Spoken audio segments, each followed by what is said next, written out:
तर पुणे पब प्रकरणी पोलीस चौकशीत नवी माहिती समोर आली आहे। ड्रग्ज पार्टीत गॅरेज चालक आणि चायनीज गाडीवाल्यांचा देखील समावेश होता अशी माहिती चौकशीमध्ये समोर आली आहे। पुण्यात इव्हेंट मॅनेजरच्या माध्यमातून पार्टी ठरल्याचं कळतंय।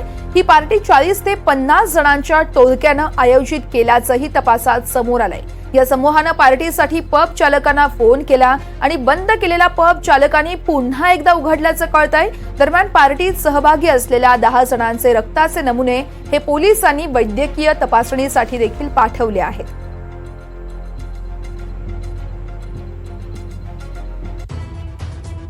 ड्रग्ज पार्टीत गॅरेज चालक आणि चायनीज गाडीवाल्यांचाही सहभाग होता। पुणे पब प्रकरणी एक नवीन माहिती समोर आली आहे। पुण्यात इव्हेंट मॅनेजरच्या माध्यमातून ही पार्टी ठरली आहे।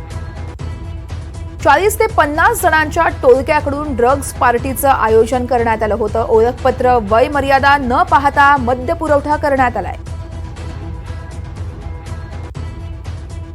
3.5 तासांच्या पार्टीत तब्बल 80 ते 85 हजार खर्च झाल्याचं कळतंय। पुणे प्रकरणी एक नवीन अपडेट आहे। पार्टी करणाऱ्यांचा पब चालक आणि डीजे चालकांना फोन होता। फोन नंतर बंद केलेला पब हा पुन्हा 1:30 वाजता उघडण्यात आला। 10 जणांच्या रक्ताचे नमुने या संदर्भात पोलिसांनी तपासणीसाठी घेतल्याचंही कळतंय।